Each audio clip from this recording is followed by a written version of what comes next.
get into how populations evolve. And then we will work on finishing up all of 21 except for two little pieces, page 8. And then depending on if you have an old copy or a new copy of the lab, it's either question 7 or question 7 and 8. Don't cross those off. We'll get to them next week when we talk about human evolution. And then we'll see about what's in the lab, if we'll set up 22 and 24 or one or both, see what the lab has to offer us. Don't forget your homework. You are writing out your study guide, you are studying, and then you are quizzing yourself. And Thursday we'll continue on with evolution, origin of species. We'll begin lab 23, and then if we get 24 set up, we'll just water that and take care of, you're going to be planting pea plants. I think.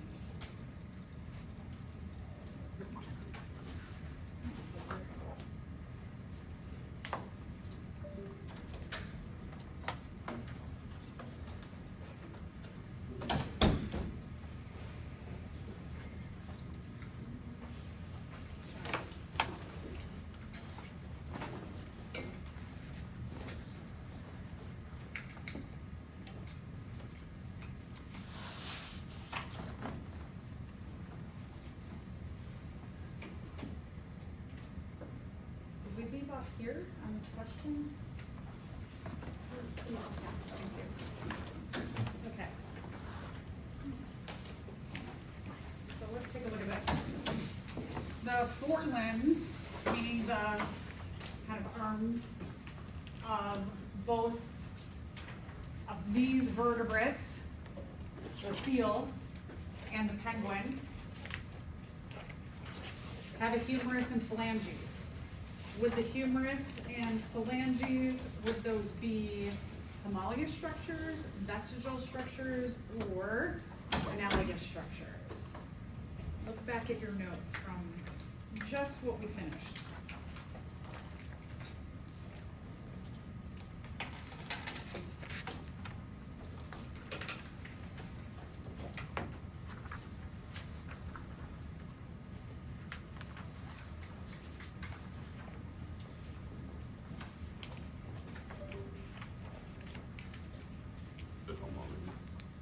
Good, very good. Homologous structures is correct.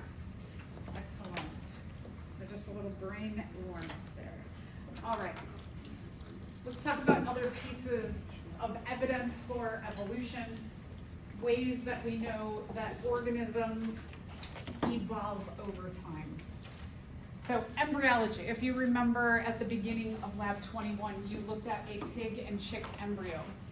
We can use early embryological stages to show the similarities in those early stages, give support to say that organisms are very closely related. As the genes start to tell the cells how they are organized and constructed, then you start to see big differences happen in those embryos. So if you remember again the pig and the chick, you would remember that they looked very similar to one another. If I didn't label them, you might be like, I don't know which one the pig and the chick is, right? Do you agree with me on that? Yeah, they didn't look like a pig or a chick. They looked like some kind of like weird, bulbous alien type thing. And eventually the genes will direct those organisms to look very different as they continue on their development stages after that first initial embryo stage. So closely related organisms, they look very similar in the early stages of development. There's just another piece of evidence to show that organisms that are closely related will look very similar in the early stages of development. And kind of interesting, then the adult forms can look wildly different from one another, but those early stages can be just super duper duper similar to one another. All right, so here we go. We got humans and a pig. Can you tell the difference between which one's the humans and which one's the pig, right?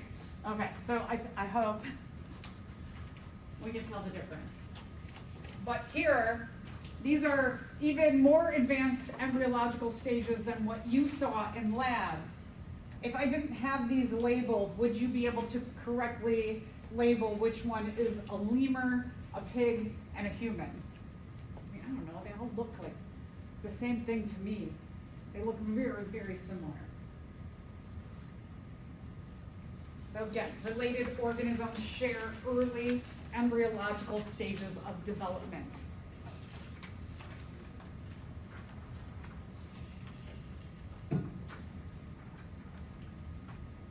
This piece of evidence for evolution I think is particularly interesting because you can't deny that those vertebrates that you just saw look so much alike in their early stages. So there's got to be some kind of core genetic structures that guide you from all of the vertebrates from being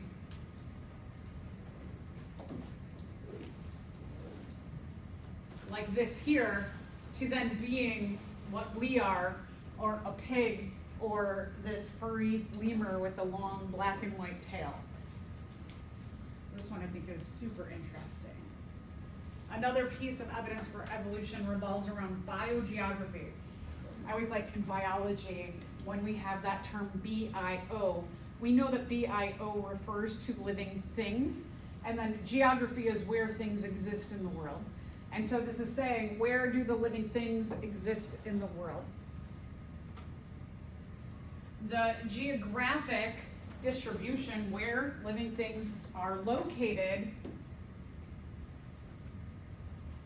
changes over time because of what we call the tectonic plates. So all of the land masses in the world, they are in constant motion. All right, so like our land mass, for example, do you feel like you gotta hold on to your desk because we're moving? No, when we mean constant motion, we mean that we're talking about teeny movements. And a lot of times those movements don't even equate in a day to much, like maybe you can't even, between your two fingers, see that. But when we look at geological time, meaning millions or billions of years, we do see these grand changes in the land masses. This is what we call continental drift. That the continents are on top of a series of different plates on the earth, like little conveyor belts. If you think about like in an airport, when they have those lanes and the conveyors where you can walk on and it makes you walk faster because it's moving as you're walking, it's kind of like what's happening on the earth with these land masses. So if we look back 250 million years ago, all of the continents were connected to one another. That means that all organisms were on one giant landmass. So thinking about when Darwin studied the hare from England and the rabbit from South America, there probably was one type of bunny, rabbit, hare organism on this Pangea landmass. And then as we talked about divergent evolution, that as the crowding starts to happen in the common ancestral group, and we have mutations that happen giving rise to different traits or characteristics, that organisms leave that crowded area to go to areas where they can more easily survive based on the mutations or traits they just happen to have. And as we see here with Pangea, some of those bunny rabbits would go north, and some would stay in the middle, and some would go south, because they have either like a lot of fur and short ears and a lot of fat that would best suit them to being maybe further north up, where it's a lot colder. And the ones in the middle have like average sized ears and maybe just like a little bit of fur, and they have an average body size. So they could live in areas that are not too cold but not too hot. And then when you go down into the equator areas, those that had mutations for really long ears and hardly any fur and very slim bodies, they would be favored in very hot environments. As the tectonic plates move, those animals from that common ancestral group, as they've diverged and gone into different environments, they start to get separated by the land masses moving. And so here, when we look at the Triassic period, 200 million years ago, you can see this landmass of Laurasia and this landmass of Gondwana land. They're only connected by that little tiny bridge there in the middle. And then as we move here, 145 million years ago, you start to see certain land masses are completely separated. When you look at 65 million years ago, you have again many separations that are starting to happen. And here in our present day, we have this great separation by the Atlantic Ocean and the Pacific Oceans, and here the Southern Ocean. And you have Australia, that landmass kind of hanging out down here by itself. The other thing to notice is that when we go from Pangea and then we travel down from looking at the Jurassic period, look at the shape of the continent of Africa and South America, and look how they fit together right here, like two pieces of a puzzle. And you can see that as they go from being together, like two pieces of puzzle, into the Cretaceous period where those land masses separate, that you do have these similar shapes together. So let's just go back to natural selection, the guiding force of evolution. And in natural selection, what we know is that organisms are adapted to surviving based on the skills that they have in the current environment. If you have traits that match up with the environment, you have an easy time surviving. So as these land masses moved, if you, as the land mass moved maybe to the equator area, if you had traits that allowed you to survive well in hot weather, then you would have time to reproduce and then pass on those advantageous traits to your offspring. As the land masses moved, if you didn't have those beneficial traits for survival, you would have a hard time passing on traits to offspring. You wouldn't think like, oh, I should probably, since I'm having a hard time surviving, bring offspring into the situation. So the percentages of traits will change over time, depending on just by chance what traits an organism has right now, and if those match up with favorability to survive comfortably in the environment, and being able then to pass on those traits to offspring. And then those advantageous traits go up in percentage, but if the environment changes, these advantageous traits may not be favored anymore in a different trait.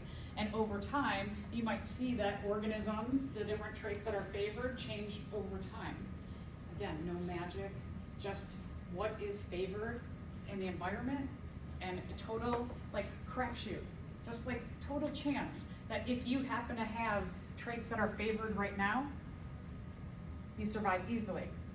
If you don't have traits that are favored right now, you don't survive easily. Those that survive easily have time for reproduction. Those that don't survive easily don't have time for reproduction. So that's the whole big picture of natural selection. When we're talking about natural selection, a lot of times students, especially like when you're introduced to this, that they want to use terms strong and weak. I will warn you as you go into your, if you're taking more biology classes, if you use the words strong and weak with a professor going forward, they will look at you like you are so stupid. So just know, especially professors, there's certain like little things that that stick in people's brains, and they're like, oh, you must not have been taught well, or how could you say this? These are two terms that some people feel very strongly about not using when it comes to evolution. So we want to use the terms advantageous, best suited. Don't use strong and weak, because I'll tell you, you will run into some people who will be like, they will just be very upset with you if you use the term strong and weak when describing traits in evolution. So keep that in the back of your minds moving forward. I don't want anybody to shame you for using these terms, but they will come up. All right, and then our last evidence for evolution gives us very concrete ways of looking at data to show how do the molecular parts of us show relationships amongst organisms. And we can use chromosomes, We can look at the similarity and patterns in chromosomes, which we call genes. We can even look at genes very specifically, and we can see what are the nucleotide sequences in a gene and compare in the production of a certain protein, fat, carbohydrate. The production of that is all coded for in the A's, T's, G's, C's that make up our genes. And we can compare sections of genes in different organisms and see how do those letters match up. And that gives us evidence for how closely related organisms are.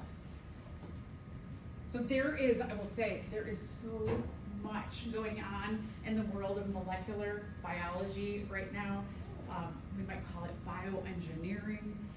There is a great bioengineering school right here at UIC. If you always thought, like, I kind of like solving puzzles and I like things about organisms and I like a little bit of chemistry, this is an amazing, huge, exploding field. And it's exploding in so many different ways that if this stuff is kind of like interesting to you, definitely look into the program of bioengineering at UIC. They have a really great program right here in our backyards.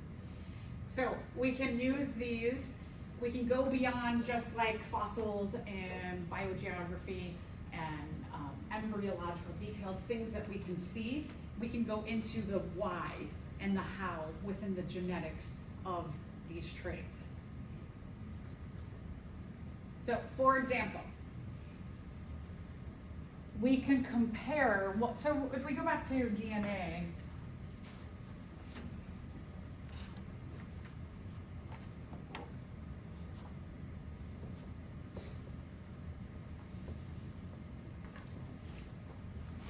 the central dogma of biology says that we know that our DNA in our cells goes through a process of transcription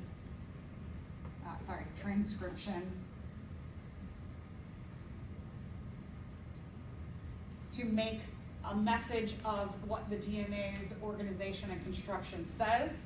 So we change the DNA language into an RNA language.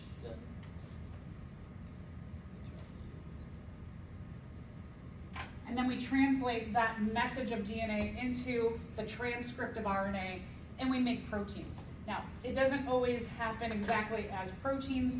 What happens to this part here, proteins can, then we can have metabolic pathways that make,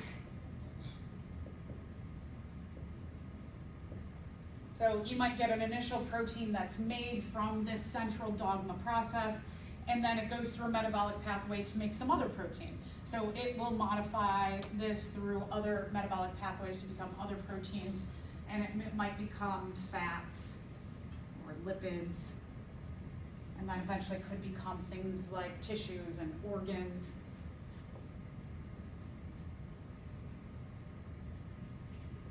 So this placeholder here of proteins, what that DNA is coding for is the DNA is really coding for everything that's important in us as an organism.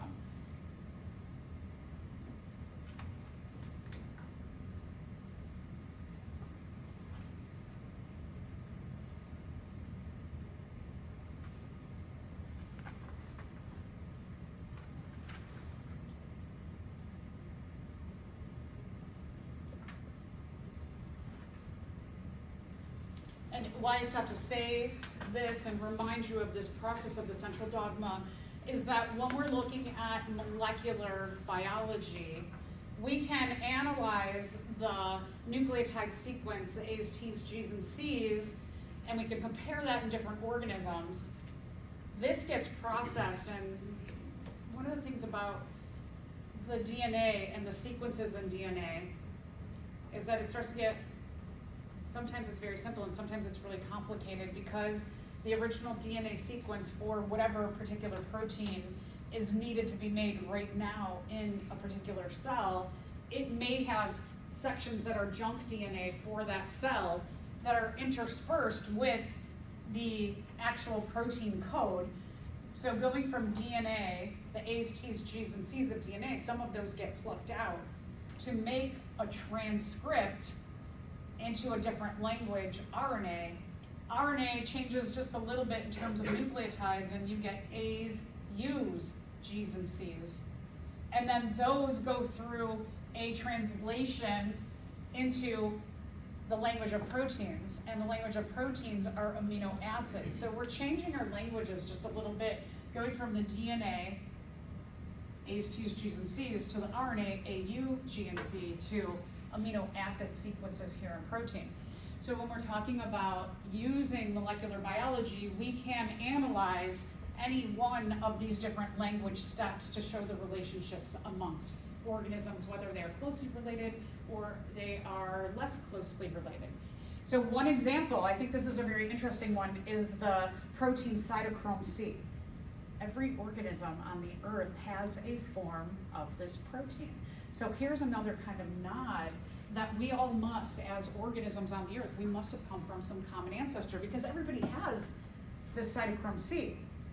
All organisms have A's, T's, G's, and C's of DNA. They have A, U, G, and C of RNA, and they have amino acid proteins, amino acids that make up proteins. So there's some things that you go like, can it be just like we're not related and all have these same languages embedded in how we are organized and constructed?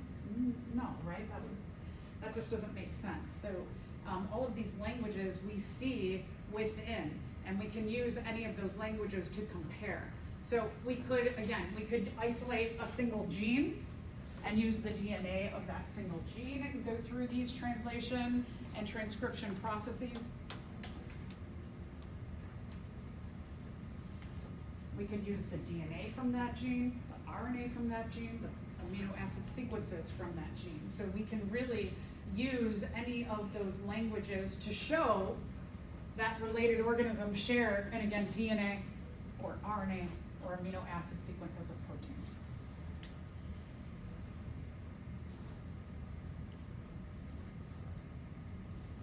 So this kind of work, when we're talking about molecular biology, and as I mentioned before, there's a lot of work out there, can go to looking at organisms' DNA and how a virus might attack and use that DNA, and how we can combat that virus or bacteria.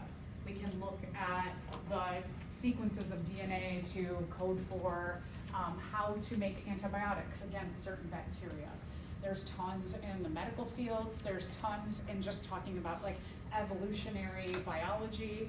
We could use it in ecology to figure out how to make safer and better food sources, pesticides, insecticides, almost any field that you think about that relates to some kind of organism, you can use molecular biology in that field. So there's, again, just a lot of work out there. Okay, so I want to show you, for example, the cytochrome C protein of a human and a mouse side by side, or up and down, I guess I should say. When we look at 315 nucleotides in this particular encoding for this particular cytochrome C protein between a human and a mouse, of those 315, there's only a 10% difference between a human and a mouse. So there's only 30 different of 315. So I think that's another just kind of interesting nod to show the relationship. Even though humans are so much bigger and different than mice, we are both vertebrates. So mice are going to have those homologous bone structures, just like we do in their forelimbs. So there are similarities, and we know that just from some of the superficial features that we can look at, but also down at the genetic level, we can also look at these features that are similar as well. Okay, let's answer this question. A major trend in evolution is that, and what you want to do is take this first word choice and the choices and put it into that blank. Forms give rise to, and then you want to use the second word choice and the second part of that sentence. So sit down and think about each of these. Like, for example, a major trend in evolution is that larger forms give rise to smaller forms. Does evolution always go from big to small? No. So like in the example of the dinosaurs, yeah, But then mammals were really, really small, and over time, some of the mammals started to get bigger. So big and small, it doesn't, these are sometimes and sometimes, so not a general rule. A major trend in evolution is that simple forms give rise to more complex. How's that sound? Sounds good. Yeah, that one sounds good, right? Do more complex give rise to simple? I mean, maybe in some cases, but I would say, as a rule of thumb, probably not, right? Something doesn't just start as super complex and gets more simple. That doesn't make sense. Oh, here's that weaker and stronger that some professors really, really dislike. So definitely not that one. Okay, so good. The best answer is C. That the major trend, not always, but major trend is that organisms start very simply, and then those simple forms become a little bit more complex and more complex and more complex. All right, let's talk about some evolution misconceptions. So these may be things that you're like, yeah, I've heard that before. Somebody said that to me. So we will take a look at these 4 ideas that are often misconceived about evolution. So let's say, number 1, evolution is just a theory. So when people say, oh, it's just a theory, just that the term theory means that the entire scientific community accepts this idea and supports it with tons and tons and tons of research and data. So it's nothing can be like, it's just a theory. I mean, a theory is a big thing. A lot of people are involved, a lot of data, a lot of research, a lot of money, a lot of time. So evolution being just a theory, no, it's not just a theory. Evolution has a theory portion of it. And the theory portion of it is that living things change over time due to the influences of mutation and natural selection.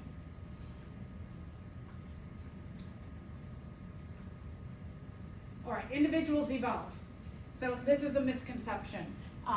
Can I, as an individual, will my, let's say I identify as a female, can I make my eggs change their DNA? Okay, so I can't do anything with the exception of some intervention from some maybe like molecular biology engineer, right? I can't make my DNA change, so I cannot, as an individual, evolve. Evolution is a product of populations, that when you have the environment and you just by chance have individuals, the diversity of individuals in a population have certain traits or characteristics. In that population, certain traits or characteristics are favored or advantageous to survive easily in that population. And again, those who have those advantageous traits have time to reproduce and pass on those advantageous traits. So a population evolves over time.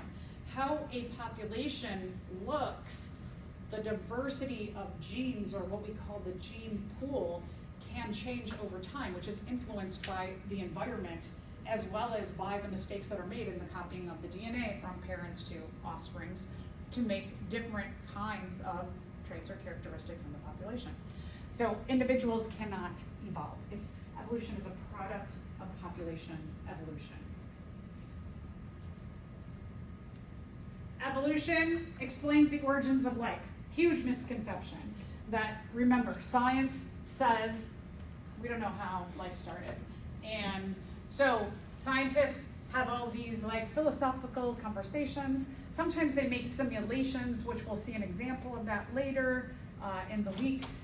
But science doesn't know how living things came about. So this is what we would call the hypothesis part of evolution. And organisms evolve on purpose. So remember that the core tenets of how organisms change over time is 1, mutations occur. When an organism is making their egg or their sperm, the cell is copying an enormous volume of information very, very quickly. And just by chance, as they're copying those A's and T's and G's and C's, they make mistakes. They don't will those mistakes to happen. They just make mistakes. And the making of mistakes can result in mutations that code for a number of different things. One is it can code for something bad. It can code for a trait that equates to like a disease or something that normally works that doesn't work anymore. Two, it can code for something equivalent. That a mistake happens, and when we go from a mistake in the DNA scripted into the RNA and then the final amino acid sequence, that a mistake in the DNA could still code for the same amino acid, and so having the same equivalent amino acid makes the protein the same thing. So even though there is a mistake, it could equate to the same outcome. And then the other thing that can happen with mutations is that when there's a mistake in this process, it could make a protein which then codes for something that actually makes that organism more easily survive in the current environment. So it could code for something we might say good for the organism. Can we do this on purpose? Right? Just like I said before, I can't will these changes. Even though I love swimming and I love scuba diving, I can't will myself, one, to have gills, right? I can't make that happen in myself, and I can't will that for my mosquitoes. Used to have one growing season, so they have one cycle of life, produce one set of offspring, or have like a window. Now that has turned into 2 growing seasons in a summer. So because summers are much longer, I mean summer as in not date to date summer, but the weather that we would characterize in our area as summer, that mosquitoes are starting to do their reproduction earlier, and that allows them to have a whole second life cycle of mosquitoes. So we're seeing mosquitoes as early as the spring all the way into the fall. And one of the things about mosquitoes, and this is just like, that's an example from our area, but worldwide, as different areas of the world get warmer, it allows for the life cycles of mosquitoes in some places to have 2, 3, 4 life cycles that are not normal. Mosquitoes are really good vectors for carrying other diseases and spreading them. Because of the way that mosquitoes bite you, they stick their little skinny nose, they pierce into you. While they do that, they release a type of anesthetic that a lot of times, right, you might not even feel a mosquito land on you. They're very light. You might not even feel it biting you, puncturing into you, because while they're doing that, they release an anesthetic so that you don't feel them doing it. Isn't that clever? It's an amazing evolutionary property. And so they could just be sitting there and sucking on your blood, and you just might happen to notice and, kill them. But the ability of them to carry bacteria or viruses in their bodies and release as they're puncturing into you, it is very good for them to do. So we are seeing a lot of tropical diseases spread to places we've never seen them before, or spread for a much longer period of time. So malaria, for example, is a disease that's carried by mosquitoes. And because different areas of the world are warming in places that mosquitoes could not survive before, we're seeing the spread of malaria to areas of the world that we have never seen before, and for much longer and lengthier periods of time. And again, all influenced by climate change. Here's just another example. This cute little red squirrel lives in Canada, and this species is able to produce offspring 18 days earlier than they did 10 years ago. What this does for this squirrel is it gives them an advantage over other species who are still on their regular reproduction time and date cycles, because reproducing earlier allows them to take advantage of making nests and trees that they would normally be competing for at that time. There's like an instinct in animals that when they are getting ready to reproduce, they will go and start to build their nest. So that instinct isn't kicking in doesn't kick in as early as they do, because they have an earlier reproduction. So they're going out and they're getting the best places put their nests, they're gathering the best foods. And so we're seeing a spike in population growth of this particular kind of squirrel because they're just starting to do things earlier.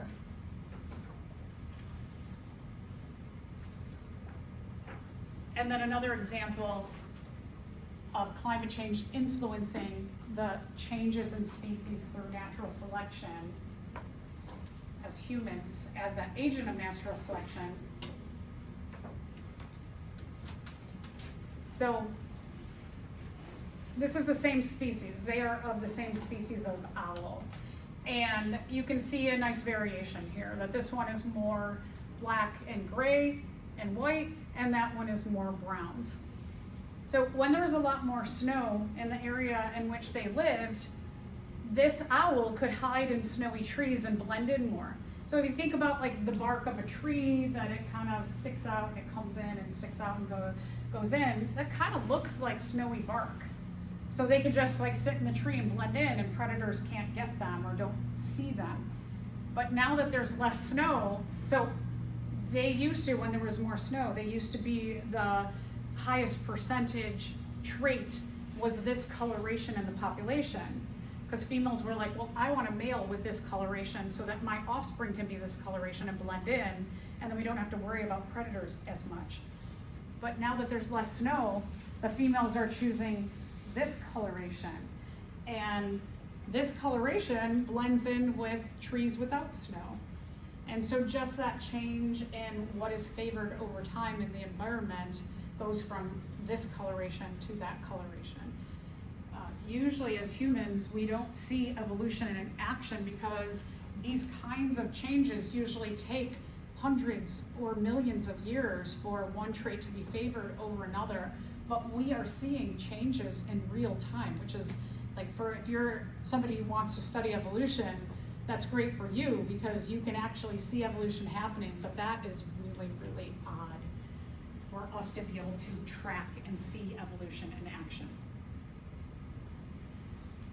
They believe, scientists, when I say they, scientists who are taking data believe that humans have an influence on every single species on the earth in a negative way due to being agents of natural selection because of our influence on climate change.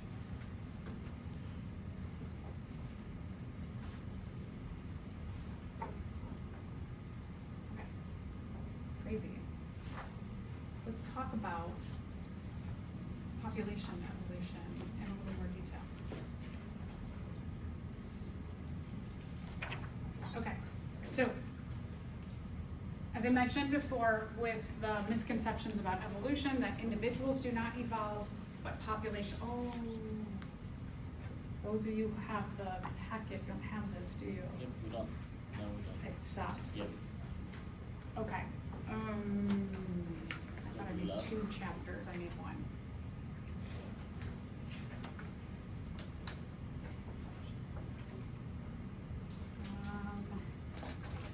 Let me think.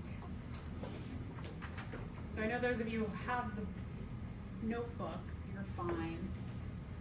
We have still 5 minutes. So what I am going to ask is those of you who only have the packet, just sit and listen.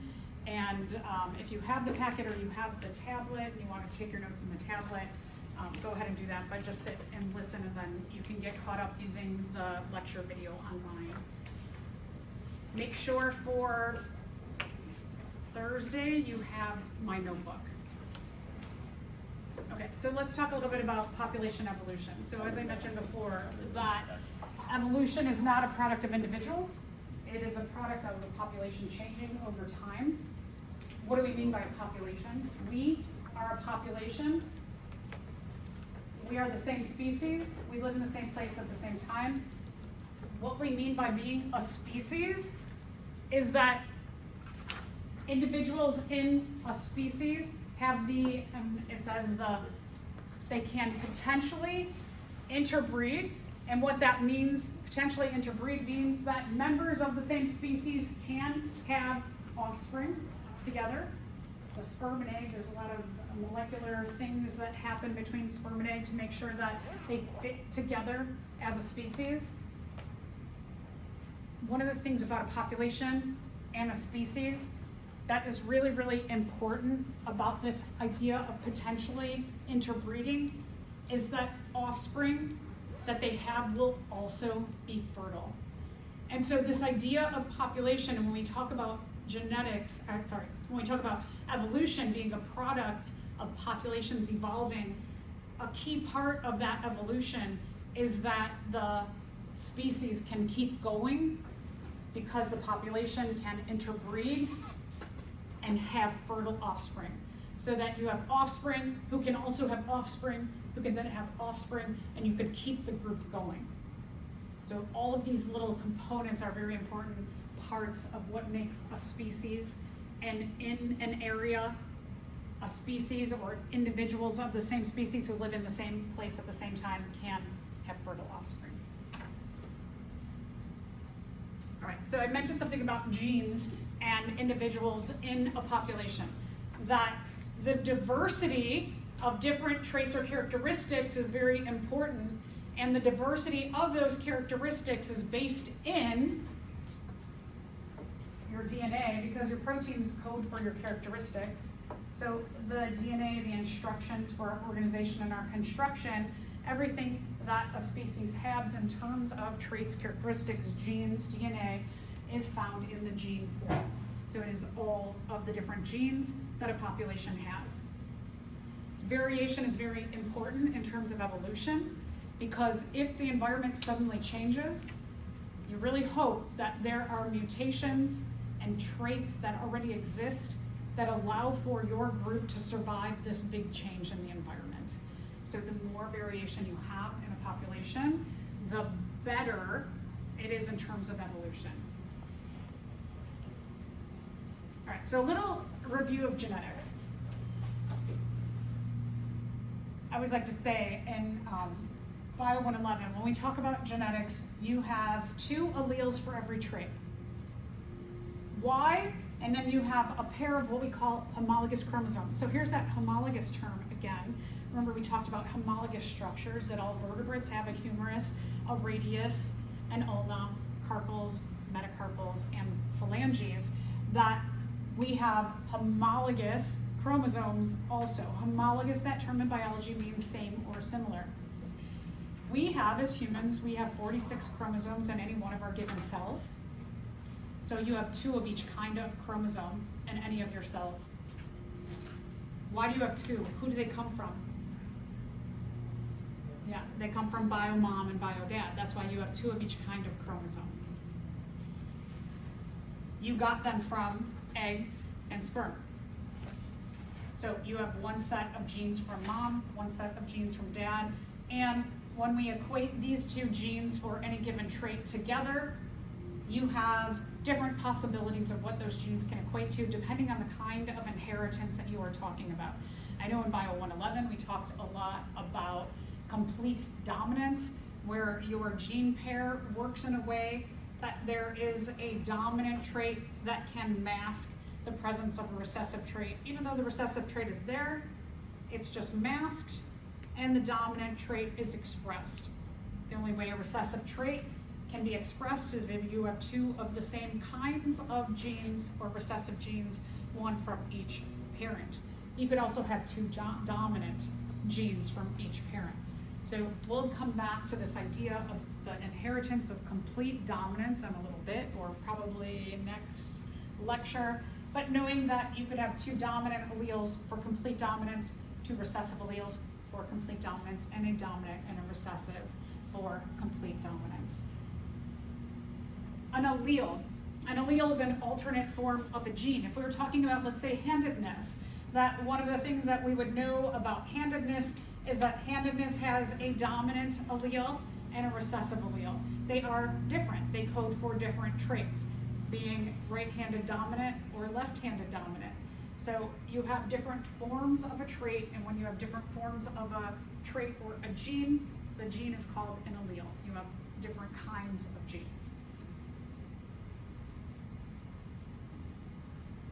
Okay, so what does this have to do with evolution? We can look at that trait of complete dominance in a population. We can calculate what is the percentage of dominant alleles in the population right now, the percentage of recessive alleles right now. We could come back 10, 20, 50, 1,000 generations later and calculate these again.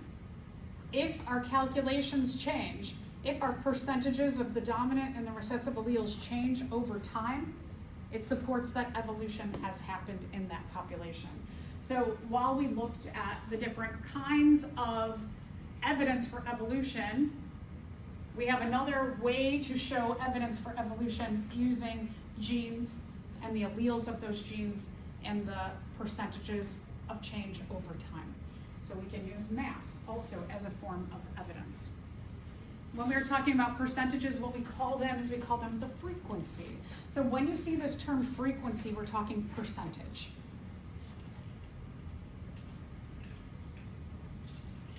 And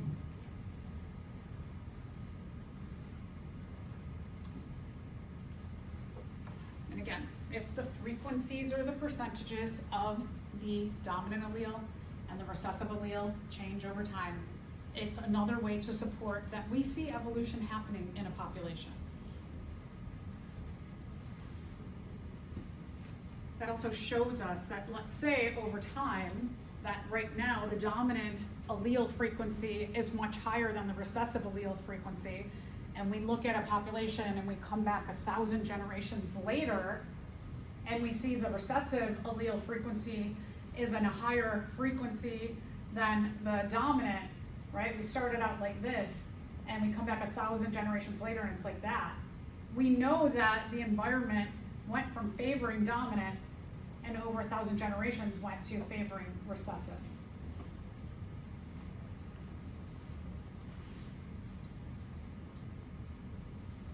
So that allele frequency, again, when we're saying allele frequency, the different form of a gene, percentage, frequency means percentage.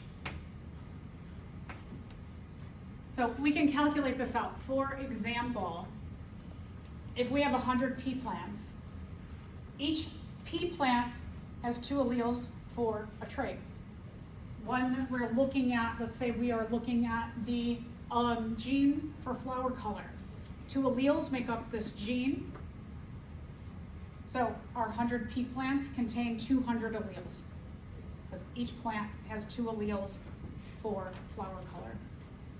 If we want to figure out percentages of a allele color, the frequency, so if 50 alleles code for white flowers for that trait, the frequency of the allele in that population of 100 individuals with 200 alleles would be what?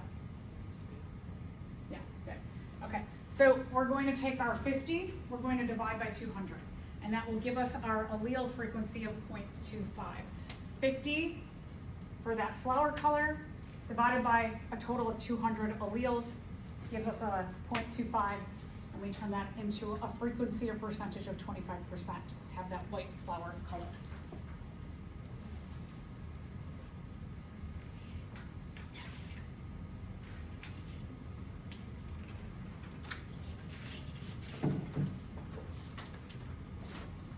All right, so we have that evidence piece for evolution.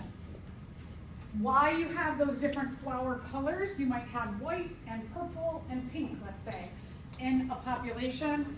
Those are from mistakes in the copying of the DNA to give you those different alleles or versions of that gene.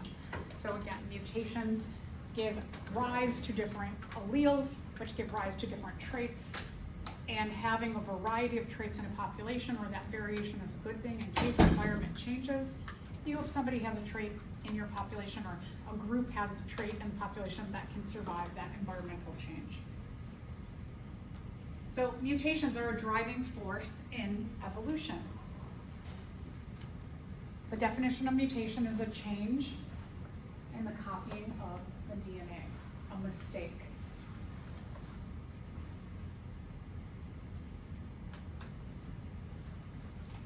again, remember that these mistakes are not intentional, they're just totally by chance.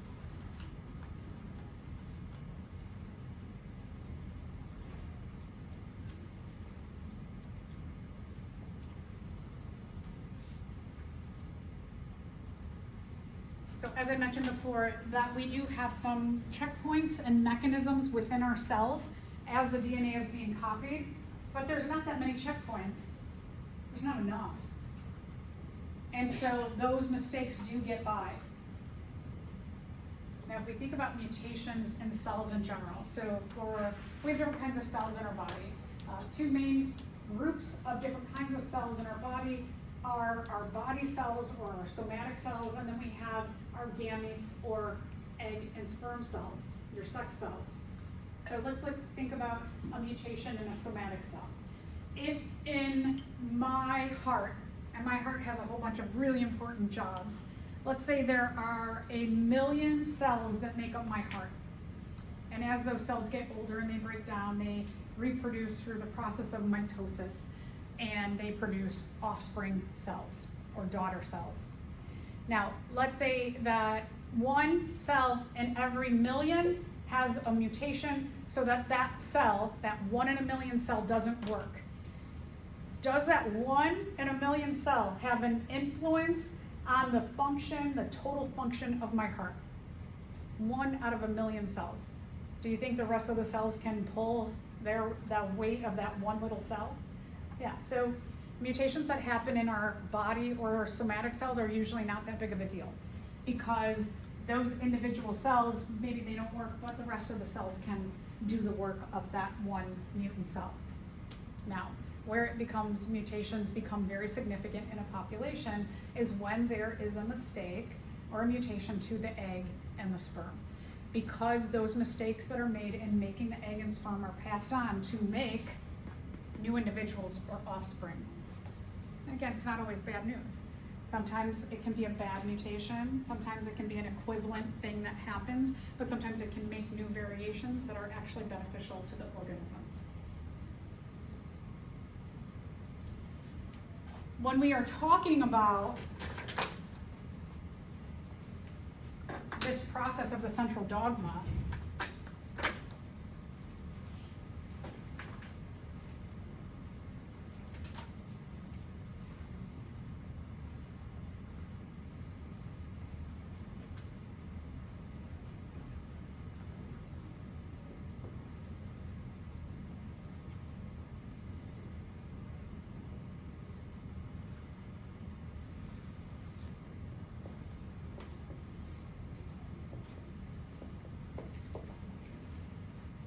when we're talking about our genes equate to this process where we make a genotype, or the expression of the gene.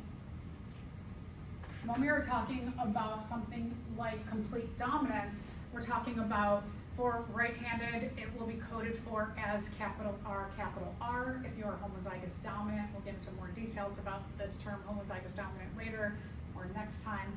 If you are heterozygous, you have a capital R and a small r. Capital R will mask that small r. And if you are left-handed, you have a little r and a little r. Those are your genotypes. And when we take those genotypes, like capital R, or capital R, small r, and we translate them into how they physically are expressed, we call those the phenotype. So the capital R genotype, the capital R, small r genotype, both code for the phenotype of being right-handed. The little r genotype codes for the phenotype of being left-handed. So your genes equate to a genotype. What do your actual genes say? And your genotypes are expressed as the physical expression of that trait as a phenotype. So we have all of this. We can see the manifestation of what our genes say the phenotype or the expression of that genotype will be physically. And when we're talking about a phenotype, our phenotypes can be a number of ways that they are expressed. It can be your appearance. So the phenotypes could be like right-handed and left-handed. They could be how your internal physiology works. How does your heart physically beat? what chemicals are surging through your cells of your heart to make your muscle cells contract and relax. Here's the crazy one, is that our genes can code for the behaviors that we do. So when I talked about those squirrels, that they have a mutation that allowed them to start to reproduce 18 days earlier. The mutation coded for a change in their mating and nesting behaviors. So if you know your biological family, and perhaps like a parent, a sibling, an aunt or an uncle, that somebody might say, you laugh just like your aunt. You have that connection of a behavior, that some of the behaviors that we inherit in our genes, they are coded for in our cells. So behaviors also are important for our survival. Like laughing the only case that laughing might hurt your survival, if let's say that you're hiking through the woods and you're talking and laughing and you're having a really loud laugh, you and your aunt, and then there's two other people hiking with you and a bear comes, the bear will be like, oh, you two, I'm gonna come after you because you're louder, right? So there might just be, not for humans as much our behaviors, but a lot of other organisms, the survivals that they do is based in the behaviors, like that red squirrel, for example. So again, mutations don't happen in anticipation of the environment changing, right? If I know as an organism that climate change is happening, and that I know as a human, and especially as a human with really light skin, who has a history of melanoma or skin cancer in my family, can I will my eggs to have dark skin and have more melanin protection? No, right? I can't will those mutations to happen. So mutation and evolution, it's not a willing process. You can't direct it. It's by chance, right? I keep mentioning that when you're talking about the copying of the DNA from the parent to the offspring, mistakes happen totally by chance. They are not programmed, they are not willed. You can't ask for them. They are just by chance mistakes.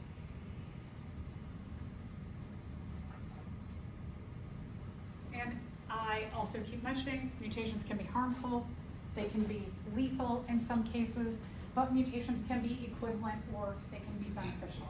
So don't forget that when we talk mutation in biology, we don't mean mutations are always a bad thing.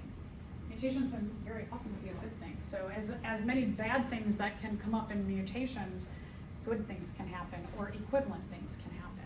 So that idea of mutation as a society, we might have a negative connotation for it, but in biology we actually can have a spectrum of ideas about mutation. So mutations, again, driving force of evolution, they provide the potential for a change in the population.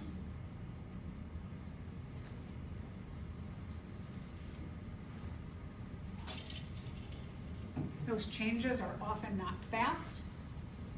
They often take many, many, many generations. Most populations, evolutionary change is a lengthy period of time. However, this is really dependent on the life cycle of that particular organism. So for example, we are also, so I mentioned that with the owls, right? That in real time, evolutionists, people are seeing the evolution of that, what traits are favored, bacteria. So when we're talking, and we'll get into antibiotic resistant bacteria, that we are seeing in real time the evolution of prokaryotic cells or bacteria to change their genomes by chance where they have antibiotic resistance. Is that good for the bacteria? For them to have antibiotic resistance, is that good for their survival? For sure, right? Is that good for us humans? No. So those bacteria, they are agents of natural selection on us as humans.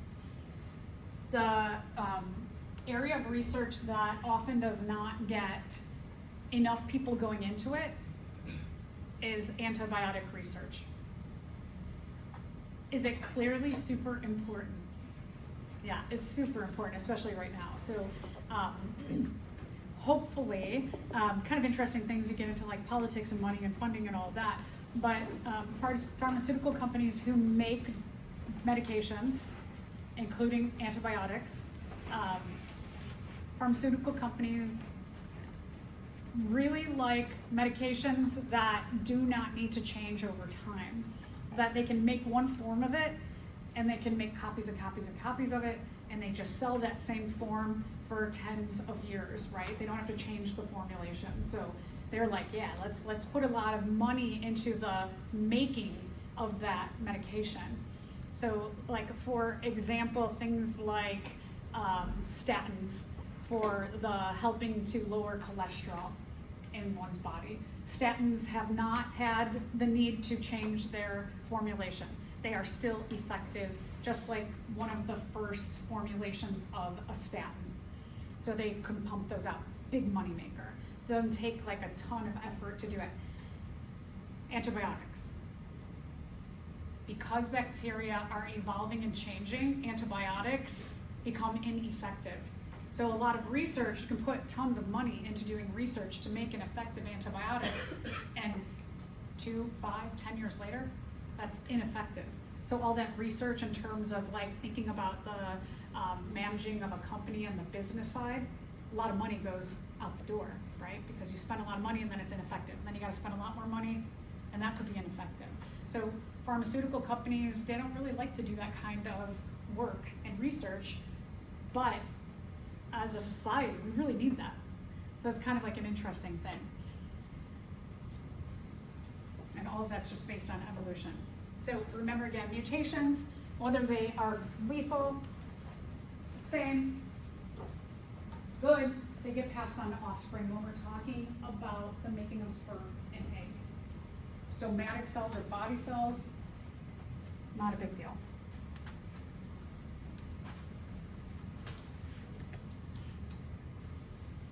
And then again, the other driving force of evolution is natural selection. Based on just the traits that populations have, the environment either favors that trait to help that organism survive easily in the current state, or doesn't.